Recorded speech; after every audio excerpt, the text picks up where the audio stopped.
First day of school, my teacher said, why don't you draw a picture for your parents? So I drew a picture of an alligator and I named him Terrence.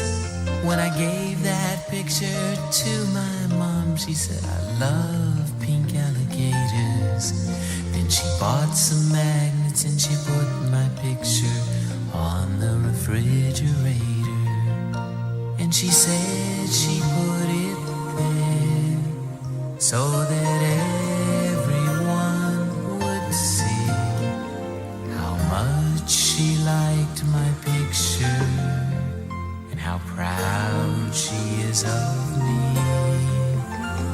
Now when the teacher asks me why a drawing takes so long, I said, 'cause it's a refrigerator picture for my mom.